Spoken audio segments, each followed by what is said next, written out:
The town of Cooma, 17th of May 2023, a fateful day for a New South Wales police officer and a 95-year-old great-grandmother.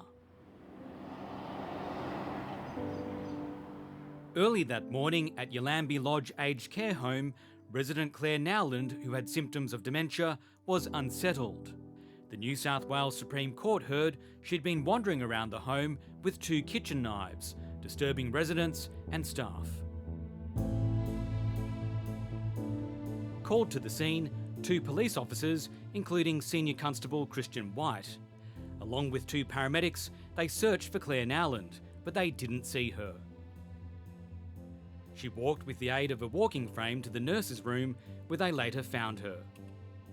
It was here, after attempts to disarm Clare Nowland of a steak knife, that Kristian White fired his taser at her. She fell back and hit her head, later dying in hospital. For nearly 3 weeks in Sydney, Kristian White has been on trial for manslaughter. At the heart of this case is whether or not he used reasonable force with his taser against the 95-year-old.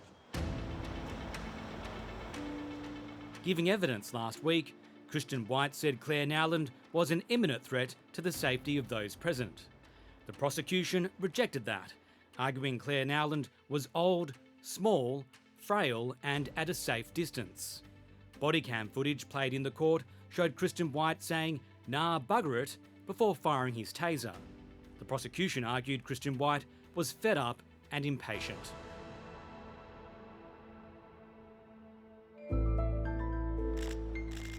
It's taken 5 days for the jury to deliberate, and each day Kristian White has turned up to court. Last week, Justice Ian Harrison told the jury they must not be swayed by sympathy or strong emotions.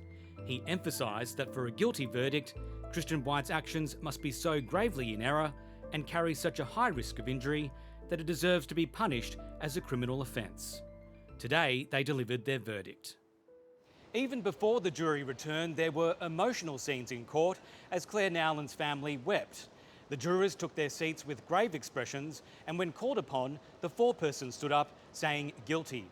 Across the room, Kristian White was standing in the dock. He blinked and became very still, almost frozen, and bowed his head. From Clare Nowland's family members, there were more tears as well as hugs. They left the court having sat through more than a week of evidence, including the graphic body cam footage. In a statement to the media, they said they'll take some time to come to terms with the jury's confirmation that Clare's death was a criminal and unjustified act. They thanked the judge, jury and the prosecution. Kristian White was granted bail and walked out of the court with his partner. Mr. White, what do you make of the verdict? Anything